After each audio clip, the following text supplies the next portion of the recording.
네, 안녕하세요. 우리 유체역학 이제 두 번째 시간입니다. 이번 시간에는 먼저 표면 장력을 한번 보겠습니다.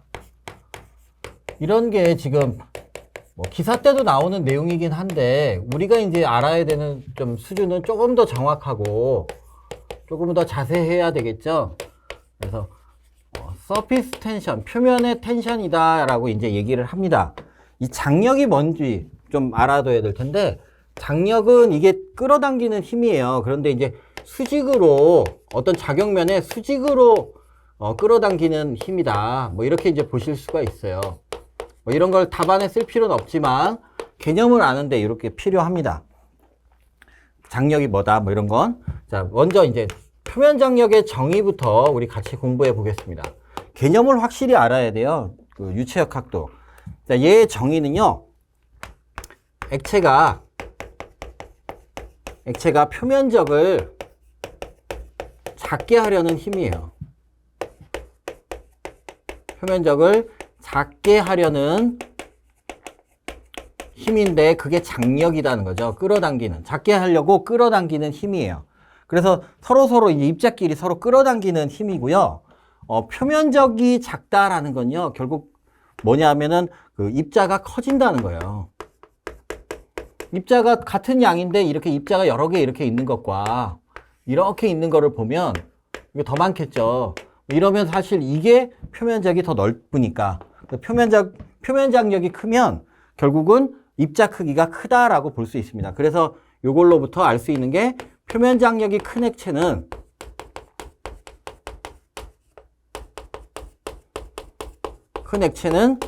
표면적이 작고요. 표면적이 작으니까 입자 크기가 큽니다. 입자가 크다라고 합니다. 이게 물입자의 경우에 소화할 때 입자 크기가 크고 작은 게 영향을 주기 때문에 우리가 배우는 거예요. 자, 여기서요. 제가 단위 길이당 힘이다 이런 말을 안 했어요. 왜냐하면 표시할 땐 단위 길이당 힘으로 표현하는데 이게 표면 장력이라고 이제 표현할 수도 있겠지만 원래 이 유체역학 원 기본서들에 보면 표면 장력 계수라 그래서 이걸 이제 시그마라고 씁니다. 그거를 이제 표면 장력이라고 이제 표현을 하는데요. 물은 표면 장력이 커요. 그래서 물의 경우에는 물과 공기가 면에 있을 때 물의 표면 장력이 얼마가 되냐 하면 0.073 뉴턴 퍼 미터라고 그래요. 그러니까 이 길이당 힘이 끌어당기는 힘이 0.073 뉴턴이고요. 만약에 이제 강화핵을 첨가제로 넣었다. 강화핵을 넣으면요. 이게 확 줄어가지고 0.033 뉴턴 퍼 미터 정도로 줄어들 수는 있어요. 어쨌든 이렇게 되어 있는데, 그러니까 물은 표면 장력이 그래서 큰 거야. 왜 크냐 하면 표면 장력 계수가 커서. 시그마가 커서 그렇습니다. 그래서 물은 역시 입자가 큰 편이에요. 일단 개념은 이렇게 이제 했고요. 얘네의 계산식을 이제 구할 수가 있고, 계산식이 아주 중요한 의미를 가져요. 어떤 물입자가 이제 구형으로 있는데, 걔가 이제 쪼개지지 않으려고 힘이 작용을 하는데, 얘를 반으로 쪼개서 힘을 한번 분석했어요. 쪼개져 있는 게 아니라 쪼개져 있는 상황으로 보고 분석을 하는데, 쪼개려고 여기 요 면에요. 그 압력이 가해지고 있어요. 이 단면에 압력 P가 가해지고 있고요. 요 둘레에서 단위 길이당 힘인 시그마로 이렇게 삥 둘러서 안 쪼개지고 하나 액면을 작게 유지하려고 힘이 작용하고 있습니다. 그러면 결국은 얘가 평형을 이루기 있기 때문에 안 쪼개지는 거거든요. 그래서 끌어당기는 이 인장력과 이 쪼개려고 하는 압축력이 거의 평형을 이루고 있는 상태예요. 얘를 이제 힘으로 표현을 해보면 시그마는 얘는 그 단위가 이제 뉴턴 퍼 미터니까 힘분의 길이죠. 그죠? 길이 L입니다. 그죠? 이렇게 돼 있어서 그걸로부터 힘을 구하려면 요거 길이를 여기다 곱하면 되겠죠. 그래서 시그마에다가 얘 길이가 뭐냐? 요 빨간색으로 한 둘레 길이잖아요. 그래서 원의 둘레 길이는 파이 D죠? 파이 D가 2파이 R이에요. 근데 우리 수학이 아니고 공학에서는 반지름 재기보다 직경 재기가 쉬워서 D로 다 표현을 합니다. 얘는 여기 이 색칠한 부분에 작용하고 있는 압력에다가 단면적을 곱해야죠. 단면적은 4분의 파이 D 제곱이에요. 이렇게 됩니다. 그죠? 이렇게 되고요. 파이는 약분되고요. D도 하나가 여기 약분이 됩니다. 이렇게 되고 나서 이거를 써보면 시그마는 결국 뭐가 되냐? 약분하고 남은 4가 있고요. 곱하기 P 곱하기 D가 됩니다. 그래서 이 식을 잘 알고 있어야 되는데 이 식을 그냥 알고 있는 게 아니라 설명할 게 많아요. 그래서 보면 여기서 이제 무슨 의미가 있냐면 물은 시그마가 크죠. 크다는 걸 우리가 알고 있어요. 근데 이게 정해진 값이에요. 공기 중에서 이런 두 가지의 특징을 갖고 있는데 그게 무슨 의미가 되냐 보면 이게 커요. 이게 크니까 같은 압력을 가해도요 이게 클 수밖에 없어요. 그죠? 그러니까 다른 유체에 비해서 같은 압력에 대해서 물 아닌 다른 액체들과 비교했을 때 얘가 크니까 같은 요게 1이다 그랬을 때 요게 더 클 수밖에 없다는 거죠. 이게 큰 값이니까. 그래서 이때 입자가 크다라는 거예요. 잘 이해하시겠죠? 그리고 또 만약에 이건 딱 정해진 값이기 때문에 압력을 높여요. 고압으로 만약에 방수를 해요. 이게 딱 정해진 0.073인데 얘를 높였어. 그러면 얘가 작아질 수밖에 없죠. 고압 방수를 하면 물입자가 작아집니다. 또 반대로 얘기하면 저압으로 방수하면 물입자가 커지겠죠. 그죠? 그렇게 된다라는 거예요. 그래서 압력을 조절하면 물입자 크기가 달라질 수 있다는 것도 우리가 알 수 있어요. 그리고 만약에 이 시그마 값을 바꾸게 첨가제를 넣으면 또 물입자 크기가 달라질 수 있어요. 그래서 표면 장력을 잘 이용해야 되는데 그러면 소화에서의 응용은 어떻게 되느냐?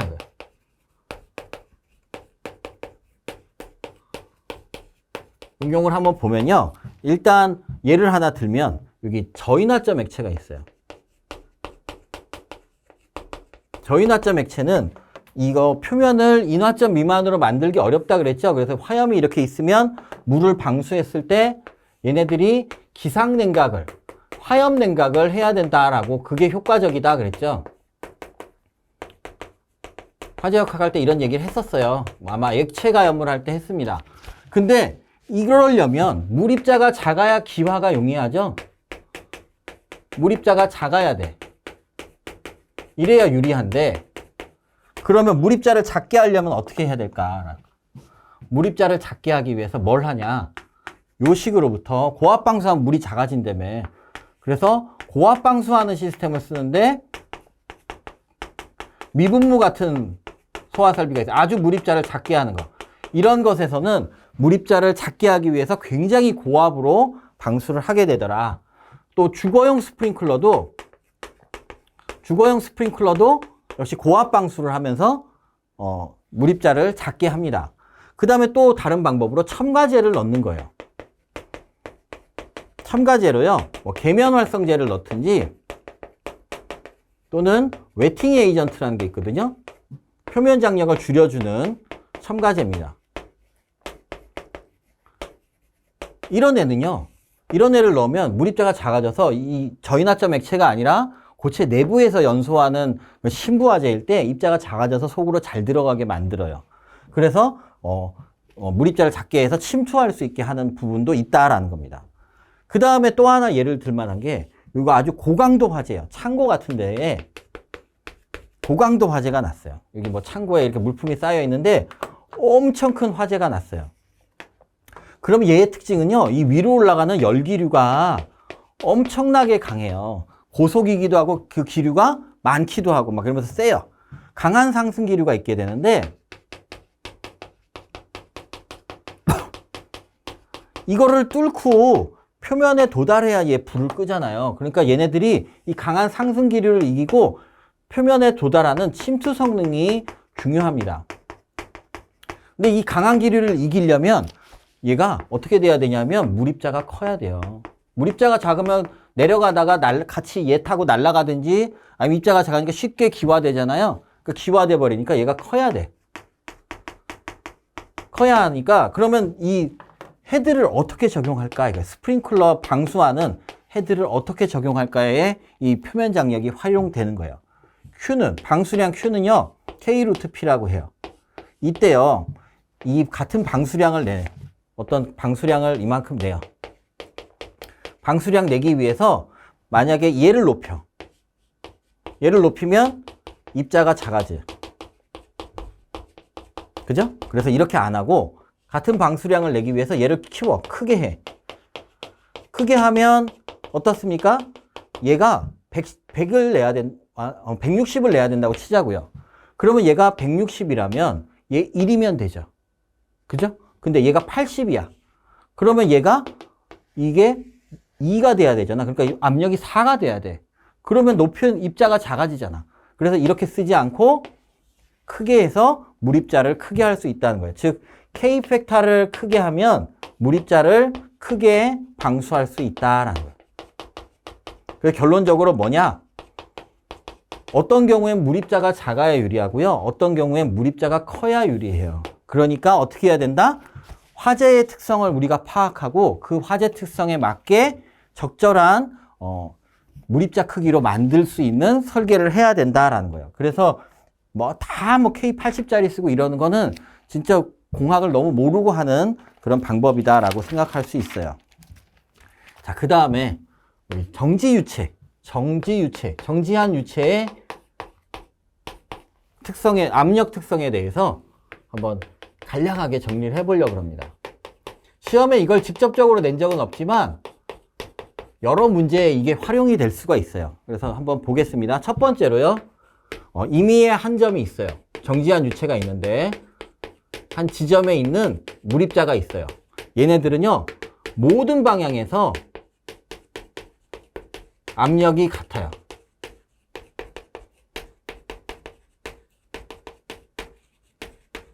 이렇게 예를 들어서 수조 안에 물이 담겨 있어. 또는 파이프 안에 물이 담겨 있어. 그러면 여기에서 어떤 임의의 딱 하나의 입자가 있어요. 얘가 이쪽으로 작용하는 압력, 이쪽으로 작용하는 압력 다 같다는 거예요.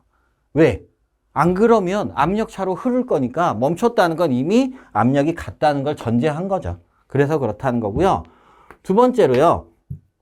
이 압력은, 정지유체에서의 압력은요. 모든 면에 대해서 수직으로 작용한다 그래요. 왜? 압축력만 있어요. 전단력이 없어요. 전단력이 없어. 왜? 전단력이 있으면 흐를 거야. 그래서 전단력이 없는 거예요. 그래서 뭐라 그러냐면 여기에다가 어떤 판을 놨어요. 그래갖고 이 유체가 이 판에다가 이제 압력을 작용할 텐데 어떻게 작용하고 있냐면 여기 있는 이만큼의 물의 양만큼 얘네들이 꾹 수직으로 누르고 있다라는 거예요. 그걸 뭐라 그러냐면 숫자로 표현하면, 문자로 표현하면 비중량은 힘을 부피로 나눈 거잖아요. 거기에다 곱하기 그 높이 H만큼, 소문자로 쓸까요? 높이 H. 요 H만큼 작용을 하고 있어요. 압력을. 사실 여기에 보이진 않지만 무시할 정도로 작지만 대기압이 여기 또 작용을 하고 있죠. 그래서 여기에 작용하고 있는 압력을 뭐라 그러냐면 P는 감마 H라고 쓰기도 하고요. 또는 대기압까지 더해서 한다면 PA 플러스 감마 H로 쓸 수 있어요. 이건 절대압으로 쓴 거고 이건 계기압으로 쓴 거죠. 그죠? 예. 그 계기압과 절대압 알고 계시죠? 이렇게 활용이 된다니까. 그러니까 이렇게 딱딱 들었을 때 무슨 말인지 알아들을 정도 안 되면 계기압과 절대압을 잘 모르는 거에 가깝습니다. 자, 세 번째로요. 동일한 수평 위치에서, 정지유체의 동일한 수평 위치에서 있는, 그 수평 위치에 있는 두 점이 있어요. 이 두 점의 압력은 같다라는 거예요. 왜냐하면 이 압력은 이 깊이, 유체의 깊이에 비례하기 때문에, 깊이에만 비례하기 때문에 그래요. 그래서 예를 들면 액주계를 이제 나중에 배울 텐데 이렇게 생긴 액주계가 있어요. 액주계인데 여기에 액체가 이렇게 들어있어요. 근데 높이가 이렇게 다르게 이렇게 물 들어있는 상황이야. 어떤 상황이 생겨서 그랬을 때 요 지점의 압력과 여기와 같은 높이의 요 지점의 압력, 여기의 압력 P1과 여기의 압력 P2는 같다라는 거예요. 이게 액주계에서 벤츄리미터 이런 거 할 때 우리가 많이 활용을 하게 될 겁니다. 그래서 이것도 알아둬야 되겠고, 네 번째 얘기는 바로 이제 나올 얘기인데, 밀폐 용기 내에 밀폐된 유체가 있어요. 어디로 셀 수 없어. 꽉 막혀 있는 곳에 있는 유체가 있다면 얘네 혹시 압력이 작용하면요. 어디다 어느 지점에다 압력을 작용시키면 그때 이게 모든 방향에서 또 모든 이 밀폐 유체의 모든 지점에서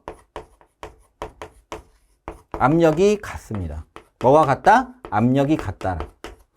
힘이 같다고 자꾸 쓰는 사람들이 생겨요. 그래서 제가 강조하는 거예요. 압력이 같습니다. 이렇게 이제 된다라는 거예요. 그래서 요 정지 유체의 특성도 잘 알아두셔야 되겠고요. 그거와 관련해서 바로 제가 4번에 있는 내용이 나온다 그랬잖아요. 그게 이제 파스칼의 원리인데, 파스칼의 원리를 한번 살펴보겠습니다. 항상 제가 말씀드렸지만 저는 열심히 강의를 할 거니까 여러분들은 열심히 따라오시는데 너무 집중이 안 되고 힘들면 잠깐 멈추면서 하세요. 진도가 문제가 아니에요. 여러분 지식으로 만드는 게 필요하니까 좋은 컨디션으로 만드셔야 돼요. 자, 파스칼의 원리입니다.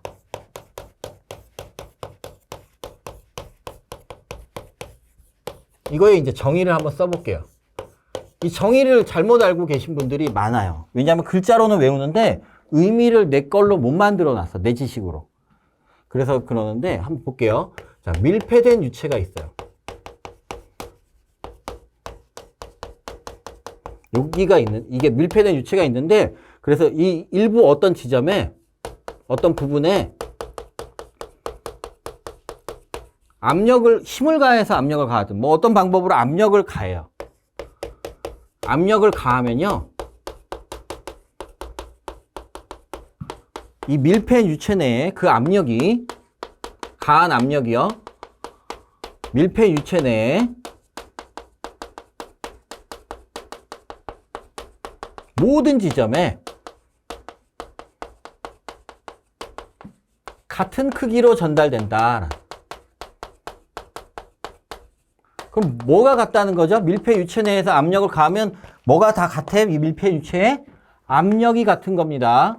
그죠? 압력이 같은 거예요. 근데 이거를 좀 다음 내용 때문에 그런지 자꾸 힘이 같다 막 이러는 분들이 있는데 힘이 같은 게 아닙니다. 그 주의해야 돼요, 쓸 때. 그래서 이제 예시를 하나 드는데, 이 파스칼의 원리를 가장 많이 이용하는 게 유압기기예요. 유압기기의 하나의 아주 단순한 예시를 한번 볼게요. 어떤 유체 케이블이나 유체관이 이렇게 있어요. 여기 안에, 여기는 되게 넓게 하고 여긴 좁게 해서 피스톤을 여기다 설치를 이렇게 해놨어요. 그래 놓고 이 안에는 유압류 같은 유체를 채워놨어요, 여기다. 그러면 얘가 완전히 새는 데가 없다면 얘네들이 밀폐된 유체가 되겠죠. 중요한 게 밀폐 유체가 아니면 이렇게 안 된다는 거예요. 밀폐 유체가 있어요. 근데 이 피스톤 여기 1번의 단면은 여기 1번이고 여기 2번이라서 여기는 A1이야, 단면적이. 여기 단면적이, 요게. 그래서 여기에다가요, 힘을 가했어요. F1이란 힘을 가했어요. 그러면 요게 눌려가지고 이 유체의 요 지점에는요, 이렇게 압력이 가해지죠. 이렇게 P1이란 압력이 가해졌어요. 어떤 부분에 압력이 가해졌어. 그러면 여기든 다 P1의 압력이 가해져요. 그런데 요거는 완전 밀폐 단단하니까 그쪽으로는 뭐 눌러도 변형이 없는데, 요건 피스톤이가 약해서 이쪽으로도 똑같은 크기의 P라는 압력이 P2인데 요거 P1이랑 같은 압력이 가해진다는 거예요. 그러면 그것 때문에 이쪽으로 얘가 피스톤이 올라가는데 F2라는 힘으로 올라가게 된다. 얘의 단면적은 A2고요. 그때 식으로 한번 F2가 어떻게 되나 봤더니 결국 여기에서 파스칼의 원리에 의해서 P1과 P2가 같죠. 그죠? 왜? 한쪽에 작용한 압력이 있으면 그 밀폐 유체 내에 모든 지점의 압력이 같으니까 얘네가 같아. 그러면 얘는 단면적 분의 힘이니까 A1분의 F1은 A2분의 F2예요. 그럼 F2를 한번 구해보면요. 얘가 이쪽으로 넘어가겠죠? A1분의 A2의 F1이에요. 근데 이걸 제가 사이즈를 이렇게 적었는데 얘는 1이고 얘는 1000이야. 그러면 여기 1분의 1000이죠? 그러면 난 1이라는 힘을 가했는데 1000이라는 힘이 생겨. 그러니까 작은 힘에도 엄청나게 큰 힘을 발휘해서 막 무거운 것도 들고 막 이럴 수가 있게 된다라는 겁니다. 그래서 이렇게 이제 활용이 된다라는 거예요. 그 작은 힘을 가해서 큰 힘을 낼 수 있게 하는데 파스칼의 원리가 쓰이고요. 소방에서 이제 활용하는 부분이 이 건식 설비의 건식 밸브예요. 건식 스프링클러 설비에 건식 밸브가 있어요. 건식 스프링클러 나중에 배우겠지만 뭐 지금은 그냥 개략적으로 보시면 됩니다. 자, 이렇게 이제 건식 밸브가 이렇게 있어요. 이 구조가 이렇게 생겼어요.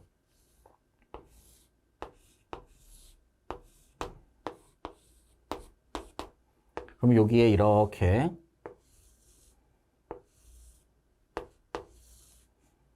클래퍼가 이렇게 있어요. 그래서 이렇게 닫아놓고 있고요. 여기 이제 밸브가 있고요. 이래서 이렇게 해서 놓고 여기 이제 동파되지 말라고 여기는 물로 채워져 있습니다. 여기는 이제 소화수로 채워져 있어요. 소화수로 채워져 있는데 P1의 압력이라는 압력으로 채워져 있어요. 그런데 이 2차 측에는요. 그 동파 때문에 물을 못 넣어놓고 여기다가 그 가압공기나 질소를 넣어놔요. 가압질소를 이렇게 넣어놓는데 얘네들이 이제 스프링클러 헤드가 불이 나서 개방되면 물이 안 나오고 공기가 나온단 말이야. 근데 공기를 여기다 너무 많이 넣으면 얘네들 계속 공기만 너무 오랫동안 나오니까 여기는 P1의 압력이지만 여기 이거를 조금 적은 양을 좀 넣었으면 좋겠다. 적은 양만 주입해서 여기의 압력과 여기 압력 평형을 이뤄서 안 열리게 하고 싶다라고 생각을 한 거예요. 그래서 얘는 P1의 압력으로 이제 넣으려고 그러는데 생각해낸 게 이거예요. 여기는 단면이 넓고요. 여기는 단면을 좁게, 접촉 면적을 작게 해서 이쪽의 압력과 이쪽의 압력이 다른 압력의 차이가 있는 차압식 밸브로 만든 거예요. 그럼 그게 어떤 원리에 의해서 차압식 밸브가 될 수 있나? 그걸 보면요. 여기 이 클래퍼를 위에서 누르는 힘, 이렇게 F2가 있어요. 그리고 여기서 이 소화수가 밀어 올리려고 하는 F1이 있어요. 그러면 F2가 F1 이상이어야지 안 열리겠죠? 그죠? 그래야지 이제 안 열립니다. 얘를요, 얘는 압력 곱하기 단면적이죠? 그래서 A2, F2는 A1, F1이면 되는 거야. 그래서 F2는요, P죠, P. 잘못 썼네. 그죠? P1이죠. 그래서 P2는 얼마 이상이면 되냐 하면 A2분의 A1의 P1이 됩니다. 근데 보통요, 여기가 1이고 단면적 비율이 여기가 보통 5 정도 돼요. 그러면 어떻게 됩니까? 5분의 1이죠? 그럼 P2는 5분의 1이니까 0.2 P1. 그러니까 여기 압력이 10이었다 그러면 그거에 0.2 하면 2죠? 2보다 크면 되는 거야. 그렇게 이제 차압식 밸브를 만들어요.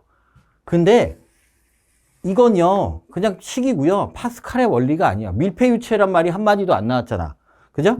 그래서 이건 파스칼의 원리가 아니고, 여기서 이제 파스칼의 원리를 이용해서 이 힘이 여기 작용하게 만들려고 그래요. 여기다가 이제 물을 채워 넣습니다. 여기 이렇게. 얘를 이제 물을 채워 놓은 얘를 프라이밍 워터라 그래요. 프라이밍 워터. 이렇게 얘기를 하는데, 얘가 이제 무슨 역할을 하냐 이거죠. 여기서 어떻게 하냐면 일단 요거 있었죠. 먼저 정지한 유체는요, 모든 면에서 수직으로 작용해요. 그러니까 여기에 있는 기체들이 이쪽으로 이렇게 수직으로 이렇게 압력을 할 거예요. 수직으로 이렇게 압력으로 작용을 합니다. 정지 유체니까 이 2차 측에 공기압이 프라이밍 워터에 수직으로 작용을 하고 있어요. 근데 이것도 역시 파스칼의 원리는 아니야. 그랬는데 여기 있는 그냥 여기 물 없이 그냥 작용시키면 될 텐데 왜 그랬을까 했는데 얘가 이게 2차측 배관이 되게 길어요. 그러다 보니까 완벽하게 밀폐를 시킬 수가 없어요. 새는 데가 있어. 그러다 보니까 이 압력이 여기에 그대로 작용하기 쉽지 않아. 그래서 얘를 이렇게 해놓고요. 이 프라이밍 워터는 밸브 안에 있는 거다 보니까 이 프라이밍 워터가 밀폐 유체인 거야. 프라이밍 워터가 밀폐 유체인데 여기에 상부면에서 압력이 가해졌죠. 그러면 그 압이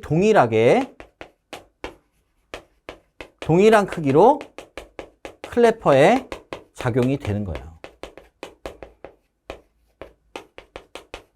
여기 가해진 압력이 그대로 여기에 수직으로 이렇게 작용을 하겠죠. 그죠? 그리고 또 얘도 정지 유체니까 수직으로 작용할 거고.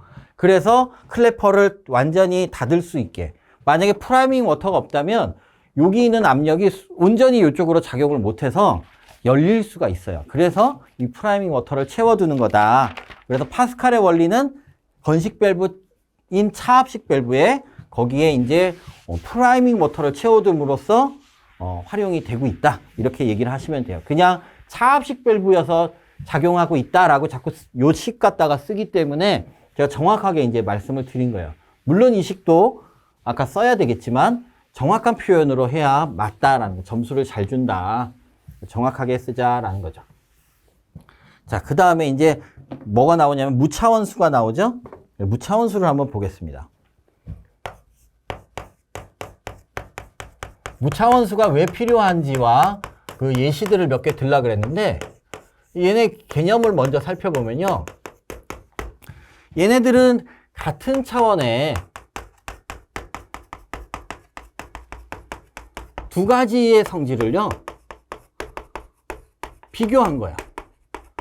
그래갖고 같은 차원의 A라는 성질 분의 B라는 성질 뭐 이래가지고 얘네들이 결국은 구하면 숫자로 나오는데 얘네들은 차원이 없어요. 단위가 없다는 얘기죠. 없는 값으로 나오게 돼요. 이게 무슨 장점을 갖냐 하면 차원이 없다면 미국, 영국 단위계를 쓰건 옛날 우리 중력 단위계를 쓰건 또는 지금 SI 단위계를 쓰던 뭘 쓰던 간에 이 값이 뭐 많이 나오면 미국 걸로도 만, 우리 걸로도 만, 옛날 걸로도 만, 200이면 200 다 똑같다는 거야. 그런 이제 장점이 있어. 어떤 단위계로 여기다가 구해서 넣어도 똑같이 값이 나온다라는 거예요. 그런 장점이 있고요. 자, 그러면 이제 이 무차원수의 필요성에 대해서 얘기를 해볼게요. 왜 필요한 거냐 이거죠. 이 유체 역학에서요, 유체 운동을 이제 해석을 하려고 그래요. 이거 해석을 하려고 그러는데 얘가 진짜 어려운 거야. 그 고체 같은 거는 뭐 차를 밀면 차가 이쪽으로 그냥 가잖아요. 근데 물은 이렇게 밀면 이쪽으로 가는 놈도 있지만 내 손에 묻는 애, 역류하는 애 난리가 납니다. 그래서 얘네들은 굉장히 복잡하고 불규칙해요. 그래서 얘네들은 그냥 해석을 수학적으로, 공학적으로 해석을 할 수가 없고요. 그래서 이제 해석적 방법, 그러니까 공업수학이나 물리학 이런 걸로 하는 해석적 방법으로도 하지만 거기에 필수적으로 실험적 방법이 포함이 돼야 돼요. 실험을 같이 해서 얘네들 조합해서 두 개를 가지고 분석을 할 수밖에 없어요. 근데요, 이 유체라는 애 원래 형태, 원형이 있어요. 원래의 형태. 이걸 프로토타입이라 그래요. 프로토타입은요, 너무 크거나 너무 작아요. 뭔 말이야? 비행기를 해석하려고 그래요. 대학교에서, 유체역학실에서 비행기 여객기를 사다가 테스트해. 어디서 합니까? 하기도 힘들고, 띄우기도 어렵고, 타가지고 누가 해석해? 옆에서 이렇게 가는 거, 압은 재고 막 날개 옆에 막 속도 뭐 누가 재고 그래. 거기 압력 누가 재고. 밖으로 나가서. 그죠? 너무 하기 어려워. 배도 마찬가지죠. 그런데 또 요즘에 유체역학은 세포의학에도 이용이 돼요. 그래서 세포들에서 막 유체가 들어갔다 나갔다도 하는데 이것도 너무 작아. 그래서 볼 수가 없어. 그죠? 해석이 너무 어려워. 그러다 보니까 이걸로 쓰지 않고 모형을 쓰겠다라는 거예요.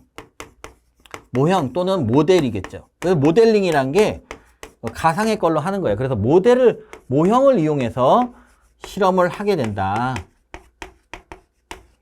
실험을 하게 되는데 얘네들 그냥 하면 안 되겠고 얘네들이 얘랑 얘가 뭐라 그러냐면 상사해야 돼요. 상사한 형태로 만들어서 원형과 원형과 상사한 형태의 모형을 만들어서 실험을 해야 돼요. 모든 조건이. 그러면 그렇게 하려고 그러면 상사하다는 거는 결국 무차원수가 도입이 돼서 이용이 되게 됩니다. 무차원수들로 상사한지 아닌지 분석하게 된다 이 얘기예요. 그죠? 그래서 그렇게 똑같은 환경의 축소 비율로 또는 확대 비율로 만들게 되는 거야. 자, 그러면 여기에서 상사란 말이 그럼 어떤 거를 말하냐 라는 건데요. 먼저 첫 번째로요. 기하학적 상사라는 게 있어요. 기하학적이란 건 형태를 말하죠. 기하학적 상사는요. 길이나 뭐 가로 길이, 세로 길이, 뭐 대각선 길이, 뭐 온갖 길이 다 이런 것과 그 비율, 축척. 가로 길이의 비율, 세로 길이의 비율, 대각선 길이의 비율, 길이의 비율, 뭐 이런 것들이 전부 비율이 일치하게 만드는 거예요. 그래서 예를 들어 뭐 100분의 1로 줄였다. 그러면 그 100분의 1로 똑같은 비율로 줄인 거죠. 그 형태를. 그걸 말하는 거고요. 그래서 실물과 모형의 축척이 동일합니다. 축척 비율이. 축척이란 말이 비율이란 말이 들어가 있잖아요. 그죠? 뭐 축척이란 게 지도에 나올 때 1대 100 뭐 이런 식으로 나오듯이. 그걸 말하고요. 운동학적 상사라는 게 있어요. 가만히 있는 애들은 기하학적 상사만 보면 되는데 운동학적 상사를 봐야 되는 경우가 있어요. 이 경우에는요. 기하학적 상사에다가 시간도 일치해야 돼요. 그러니까 얘가 여기 있었던 위치와 여기 갔어. 그럼 얘도 똑같은 위치로 가는데 그것도 비율적으로 가겠죠. 작은 애니까 조금 가겠죠.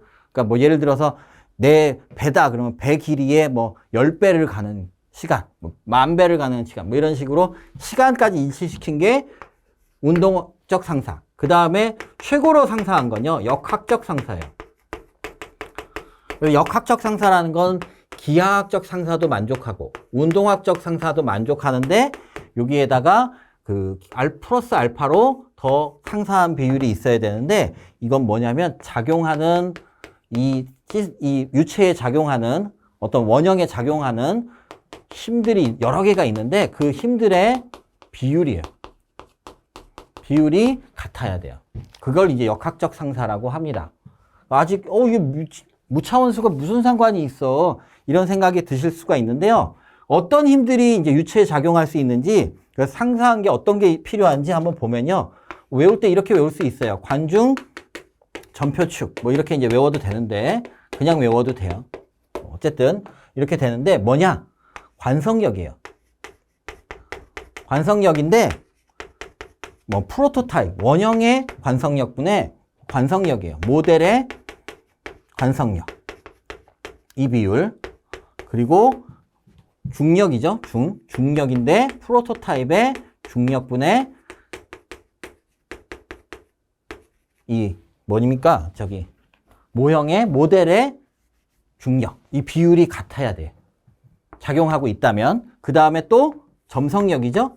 작용하고 있다면 프로토타입에 작용하는 점성력분의 모델에 작용하는 점성력이 같아야 돼. 그러니까 얘는 예를 들어서 비행기다 그러면 이거 엄청 빠를 거예요. 근데 모형도 그렇게 빠르게 할 수는 없잖아요.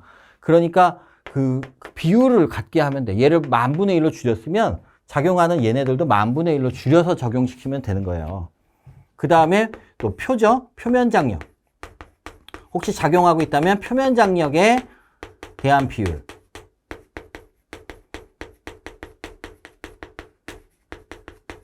그리고 마지막으로 압축력에 대한 비율.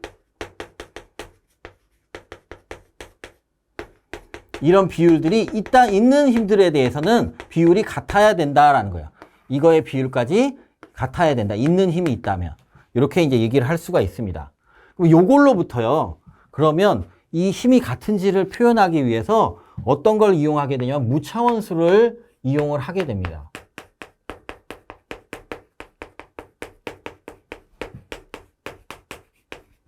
자, 얘네 둘이 같은 경우는 뭐냐면 어떻게 쓰냐면 얘가 모델끼리 모으고 또 프로토타입끼리 모아서 이렇게 정리를 해보면 이렇게 돼요. 먼저 제일 유명한 그 중력부터 할까요? 예, 관성력과 중력의 비율이 같아야 되는 경우는 이거를 뭐라 그러냐? 프란틀수가 있어요. 그래서 이거를 이제 원래 요 시그에서부터 써보죠. 얘는 첫 번째 거니까 관성력인데 프로토타입의 관성력분의 관성력인데 모델의 관성력이에요. 그거의 비율이 중력의 비율과도 같아야 돼요.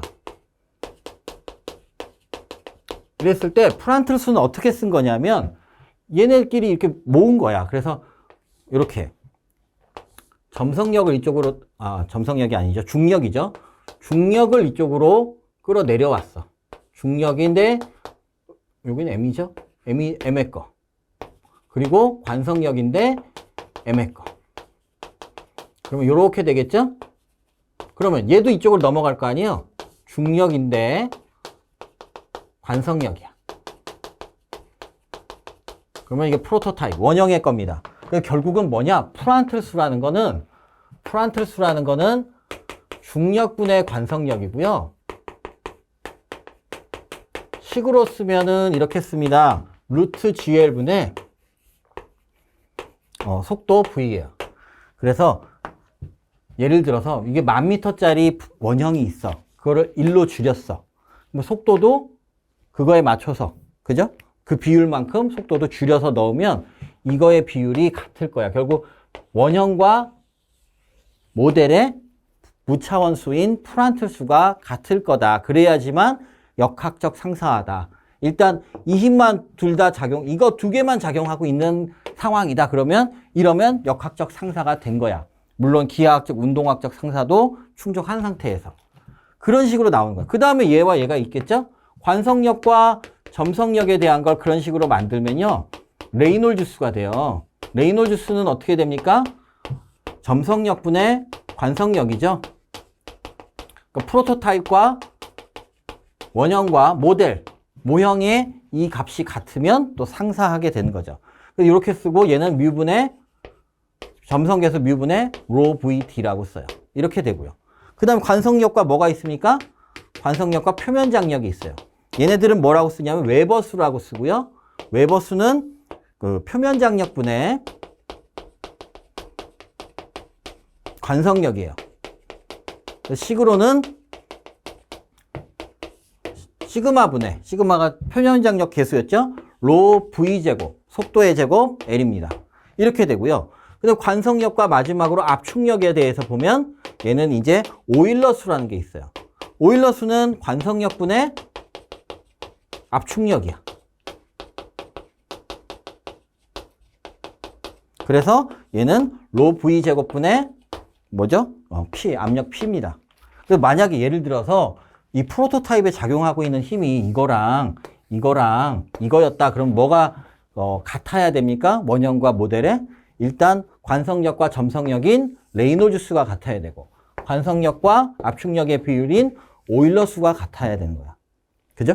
이런 식으로 유체에 작용하고 있는 힘을 분석해서 그것들 뽑아내서 어떤 무차원수가 같아야지 역학적으로 상사한지 판단하는 데 이용되는 게 그거다라는 거고요. 사실 이렇게 정해져 있는 그 무차원수 말고도 차원 해석이라는 거를 통해서 유체역학에서는 새로운 이 운동의 무차원수를 쉽게 만들어낼 수가 있어요. 그런데 그건 우리가 이제 지금 알 필요는 없지만, 이런 얘기는 해드리고 싶어요. 우리가 이제 소방기술사 따고 여러분들이 또 뜻하시는 바를 이루기 위해서 대학교 가서 석사, 박사 과정을 합니다. 그때 이제 박사 과정을 하게 되면 실험이 필요한데 많이들 뭐 재현 실험 이런 걸 해요. 재현 설비 실험, 연기 실험. 그러면 원형을 모형으로 만들어서 하잖아. 아파트 30층짜리 불태우면서 안 하잖아요. 그럼 모형으로 만들어서 하면 첫 번째 조건이 뭐냐면 이 조건들을 충족해야 돼요. 그럼 내가 무차원수를 만들든지 아니면 있는 무차원수를 이런 걸 썼다 논문에 쓰면서 기하학적, 운동학적, 역학적으로 상사한지부터 보여준 다음에 실험을 해야 되는 거예요. 모형을 만들어서 할 때. 그래서 이 얘기 때문에 이게 시험에 나온 것 같아요. 그런 배경에서 이런 것도 소방기술사들 박사하는데 이런 거 모르면 말이 안 된다. 그래서 이렇게 나온 것 같습니다. 그 외에 책에 보면요. 도표로 나오면서 우리 많이 배웠었던 열전달에서 배웠던 뭐 프란틀수, 누셀수, 그라쇼포스 있고요. 그 외에 뭐 마하수라든지 뭐 비오트수라든지 이런 거 나와 있는데 종류들 그 외의 거 한 몇 가지는 같이 외워두는 것도 좋겠죠. 이 도표에 나와 있는 것 정도는 좀 알아두시면 좋겠습니다. 자, 이제 다른 이거 무차원술들보다 훨씬 좀 중요한 유체역학에서 많이 이용되는 레이놀즈 수에 대해서 한번 보겠습니다.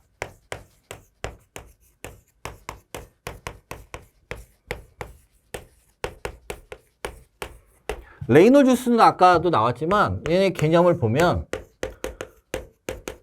이거였죠. 레이놀즈 수는 점성력분의 관성력이에요. 관성력이란 거는 어떤 유체가 흐를 수 있게 속도를 낼 수 있게 힘을 가해 준 건데 가속도를 내서 그렇게 가해 주는데 그거에 때문에 생기는 반대되는 힘이지만 결국 흐르게 하는 힘과 같은 걸로 크기이기 때문에 같게 보고 해석할 수가 있어요.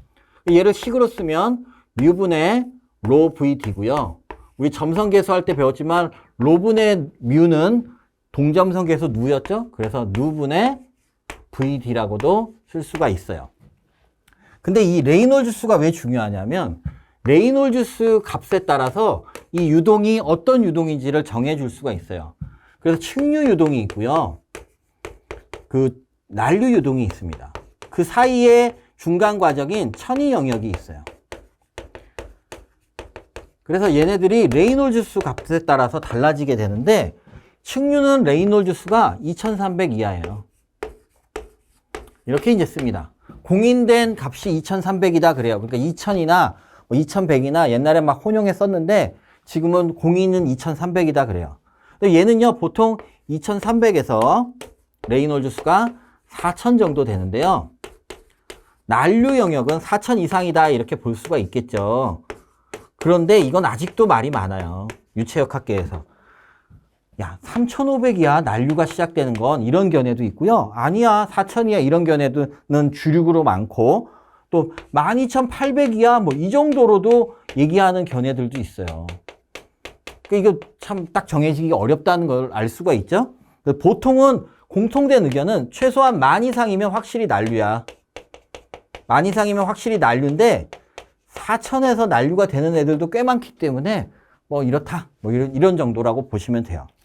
자, 그러면 소화수는 유동이 측류일까 천위 영역일까 난류일까를 한번 난류라 그랬는데 한번 증명을 해보면요.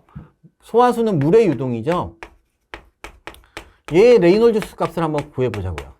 우리 얘의 누 값이 얼마였냐면 1.005 곱하기 10의 마이너스 6승 미터 제곱 퍼 세크였어요. 그죠? 그걸 이용해서 요 식에다 집어넣으면 레이놀즈는 이 값이 지금 우리가 난류라는 건 이게 되게 크다는 얘기잖아요.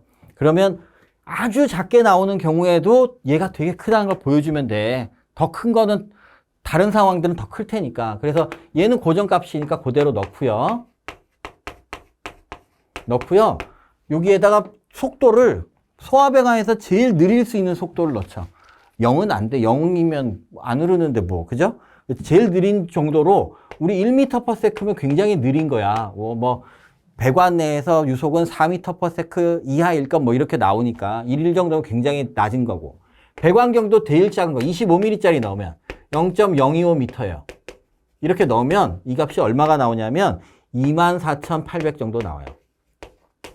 자, 그러면 무슨 견해든 얘는 무조건 난류죠. 그죠? 보통은 이거보다 유속이 빠르고 이거보다 배관경이 클 수도 있기 때문에 이 레이놀즈 수 값은 요거보다 이상이야 항상 물은. 그러니까 물은 항상 난류다라는 거예요. 물의 유동은 흐르기 시작하면 대부분 난류일 수밖에 없다라는 거예요. 그렇게 이제 알아두시면 되겠고요. 이렇게 해서 이제 레이놀즈 수 값의 개념을 썼고요. 얘가 마찰 손실 계산과 굉장히 연계가 돼요.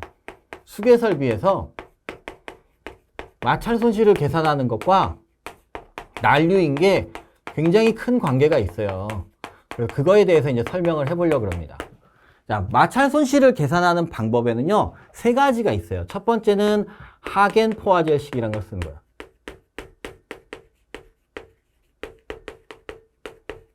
하겐-포아젤식은 제가 대학교 때 엄청 많이 외우고 계산 문제 풀 때도 진짜 많이 했던 건데, 손실수두는요, 손실되는 이제 물의 높이, 압력을 물의 높이로 표현한 건데, 손실수두는 파이 곱하기 감마 d의 4제곱분의 128 뮤 LQ예요. 뮤가 있죠. 뮤가 점성계수가 있어. 점성이 영향을 되게 많이 준다는 걸 알 수 있어요. 근데 얘는요, 측류유동에서만 쓰는 거예요. 측류유동은 점성에 영향이 많기 때문에 뮤가 들어가 있는 이걸 씁니다. 근데 소화수는 난류잖아요. 근데 기술사 시험 보면, 옛날에 나온 기출문제들 보면 이 소방학과 교수님들도 아마 그러신 것 같아요. 기계공학만 전공했는데 소방에 대해서는 별로 몰라. 근데 소방학과 교수를 하시면서 소화수의 특징을 잘 몰라. 그러다 보니까 막 측류인 이식을 이용해서 막 푸는 계산 문제도 낸다는 거야. 말도 안 되는 건데 그렇게 나와요. 문제가 있죠. 그죠? 근데 어쨌든 이거 나오고 있으니까 현실은 그러니까 외우고 있어야 된다라는 거를 좀 얘기를 드릴게요. 어쨌든 측류이기 때문에 만약에 서수라는 거라면 측류이니까 소화수 설비 수계에는 적용을 안 한다라는 거예요. 그래서 적용을 안 합니다. 자, 두 번째로요. 달시 바이스 바흐식이 있어요.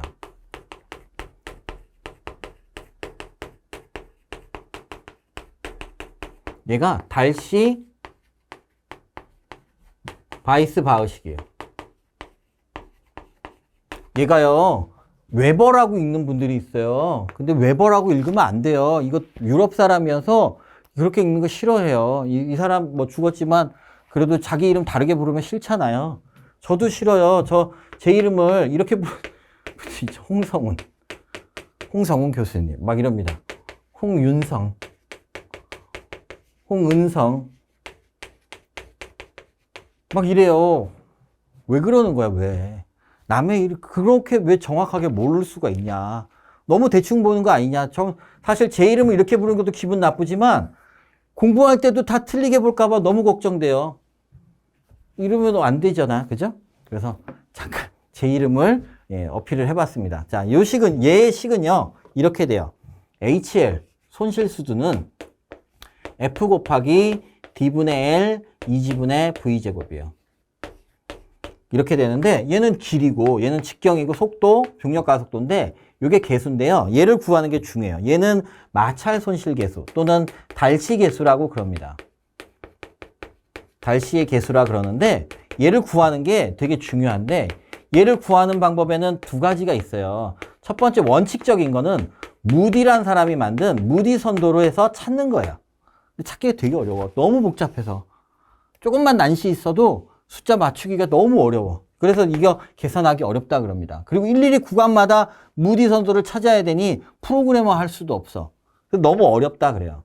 두 번째로는요. 유체역학 학자들이 만든 여러 실험식들이 있어요. 실험식 들으니까 S 붙일까요? 이렇게 실험식들이 있어요. 그걸 이용하는 방법이 있습니다. 무디 선도 조금 이따 보고요. 먼저 이 실험식들을 한번 볼게요. 첫 번째로요. 측류일 때는 얘 F를 구할 수가 있는데 얘네들은 어떻게 구하냐면 F는 레이놀즈 수분의 64라고 구합니다. 이거는 실험에 의해서 구한 건 아니고요. 얘는 공학적으로 나올 수 있는 식이에요. 실험식이 아니어서 정확합니다. 그 다음에 천이 영역에서 쓰는 식이 있어요. 유체마다 다 다른 실험식들이 쓰일 수가 있어요. 왜냐면 들이라고 했잖아요. 수많은 유체역학자들이 만들었거든. 근데 그 중에서 우리 그 소화수에는 SFP 핸드북에서 콜브룩식이 제일 맞아요. 이렇게 얘기를 합니다. 그래서 콜브룩식을 써보면요. 이렇게 돼요. F는 이렇게 구할 수가 있어요. 1.14 빼기 2 로그 D분의 엡실론 플러스 레이놀즈 수 곱하기 루트 F분의 9.35 로그가 여기 다 걸리는 거고 그것에 마이너스 2제곱이야. 일단 D분의 엡실론이 뭔지는 조금 이따 볼게요. 그 다음에 난류 영역에 대한 식이 있는데 원래 제가 대학교 때 배우는 유체역학 책 최신판을 봤더니 거기서는 또 천이 영역에 대한 거 말고 난류에 대한 콜브룩식이 있어요. 콜브룩이라는 사람이 만든 거죠. 그 식을 쓰라 그러는데 SFP 핸드북에는 역시 다른 식을 써서 본 칼만을 쓰라고 그럽니다. 왜? 제가 대학교 때 본 그 프랭크 앤 화이트의 유체역학 책은 주로 기름인 거야, 기름. 우리가 기름 이송하고 뭐 이런 데 많이 쓰기 때문에 물만 갖고 한 게 아니라는 거죠. 그런데 SFP 핸드북의 이 수계서화 설비 부분은 물에 대한 것만 특화시킨 거잖아요. 그래서 그걸 쓰라 그러는데 그건 이렇게 구합니다. 루트 F분의 1은 1.4 플러스 2 로그 엡실론분의 D예요. 뭐 이게 틀렸네, 마네, 뭐 D분의 엡실론을 잘못 쓴 거네, 뭐 이러는데 그거 다 거짓말이고 이게 맞아요. 원문을 보면 다 이렇게 나와 있어요. 이렇게 돼 있는데, 자, 엡실론이 뭔지 한번 보려면 옛날에 실험할 때 이렇게 배관에다가 조그만 모래알을 이렇게 붙여놓고 테스트를 했어요. 그러면 이것 때문에 생기는 손실을 보여주려고 배관의 거칠기를 요거의 이 모래알의 직경을 엡실론이라 그러고 절대조도라 그랬어요. 그러니까 이건 밀리미터로 나오는 배관에 붙은 그 장애물들의 거칠기를 나타내는 거야. 근데 이런 배관이 있고 이렇게 엄청 큰 배관이 있는데 똑같은 크기의 이게 있어. 그러면 얘에서는 비율상 영향을 많이 줄 텐데 얘에서는 배관이 크니까 영향을 적게 주더라. 그래서 배관경분의 엡실론으로 표현해야 이것도 합리적인 손실 비율이다. 그래서 쓰고요. 얘를 상대조도라고 부르게 됩니다. 이렇게 되고요. 여기에서 되게 중요한 표현이 나와요. 뭐냐? 이 식들을 보고 하는 거야. 변수로 여기에는 레이놀즈 수가 있고 레이놀즈 수에는 뮤라는 손실에 대한 얘기가 있어. 뮤는 점성이잖아. 그래서 얘는 마찰 손실에 점성이 영향을 준다라는 거야. 뭐 외에 직경이나 길이나 뭐 유속, 그리고 유속은 결국 유량인데 이거 외에 유체 자체의 점성만이 영향을 준다. 저거 외에는 이런 의미야. 측류에서는. 근데 천이 영역에서 어떻습니까? D분의 엡실론과 레이놀즈 수가 다 있어요. 그러니까 얘는 천이 영역에서는 뭐가 영향을 주냐면 점성도 영향을 주지만 유체 자체에 거기에 플러스해서 뭐가 영향을 주냐? 배관의 거칠기. 상대저도가 결국 배관 거칠기거든요. 요게 영향을 주더라라는 거예요. 근데 우리 소화수 유동은 난류잖아요. 난류에서 봤을 때 봤더니 이거밖에 없어. 뭐 레이놀즈 수 근처도 없어. 오직 난류에서는 점성은 영향을 주지 않는다. 왜? 너무 작아서. 그리고 뭐가 영향을 준다? 배관 거칠기만이 이 마찰 손실에 영향을 준다.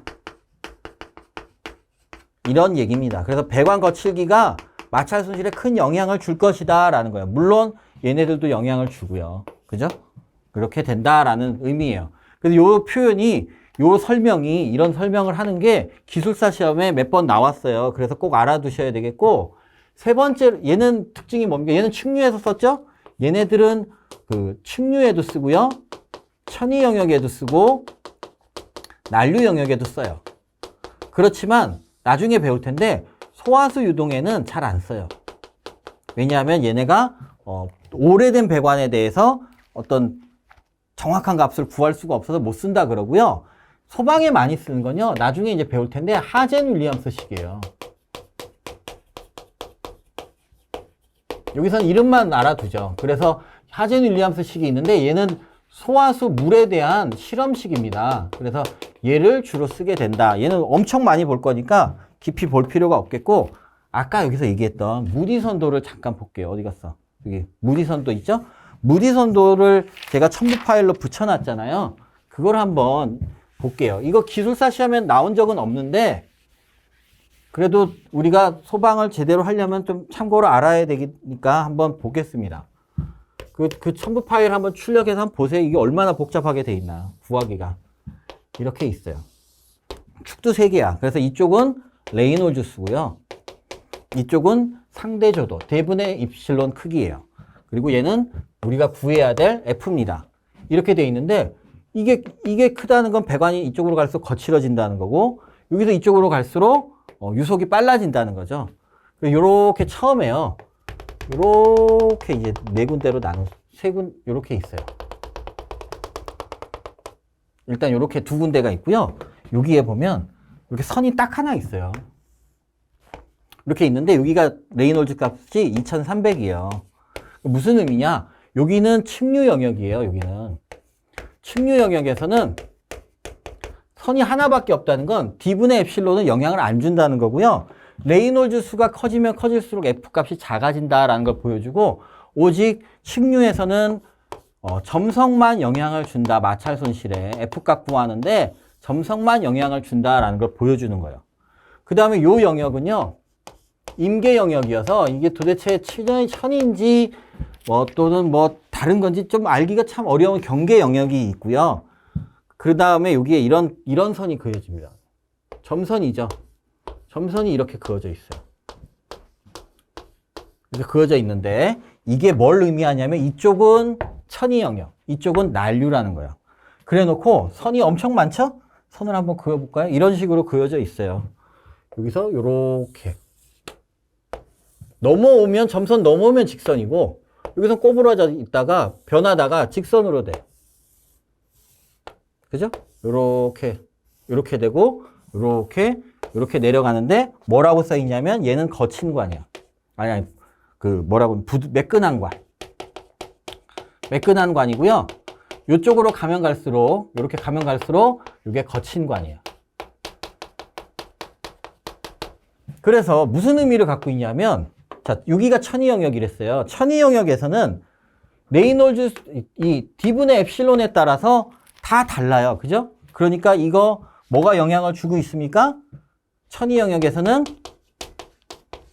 배관 거칠기인 D분의 엡실론이 영향을 줘요. 그죠? 다 다른 여러 개의 곡선으로 선으로 돼 있다는 게. 그 다음에 이 값이요. 이 같은 하나에서도 보면 레이놀즈 수 값이 커지면 점점 작아지죠. 그거는 레이놀즈 수도 영향을 준다는 거예요. 좀 전에 얘기했던 그 얘기고요. 난류 영역이 여기인데 보면 다 직선이야. 직선이란 건 무슨 의미냐면 얘 각각 D분의 엡실론이 다르니까 난류에서는 배관 거칠기가 영향을 줘요. 근데 하나의 배관 거칠기 얘 하나 예를 들면 직선이란 말이야. 뭐 여기서 재나 레이놀즈 수가 달라져도 다 똑같은 F값을 갖잖아요. 그러니까 레이놀즈 수는 영향을 주지 않는다. 점성은 영향을 주지 않는다. 이거를 보여주고 있다라고 합니다. 옛날에 이 지금 제가 설명한 건요. 5급 기술고시에는 시험에 나온 적이 있더라고요. 그래서 혹시 그걸 설명하라고 소방기술사 시험에 내면 소방기술사 시험도 진짜 어려워지는 건데 설마 그렇게 내진 않겠지만 참고로 알아두시고 혹시 달시 바이스 바우식과 얘네들 이런 것과의 관계를 설명하라 그러면 요 식으로도 설명한 다음에 이거 그림을 그리고 지금 제가 말한 부분을 얘기해주면 거의 만점 가까이 나올 수 있을 겁니다. 그래서 잘 정리를 해두시면 좋겠고요. 이 내용은 어려운 내용이에요. 다시 몰라도 돼요. 수고 많이 하셨고요. 다음 시간에 계속해서 공부하도록 하겠습니다.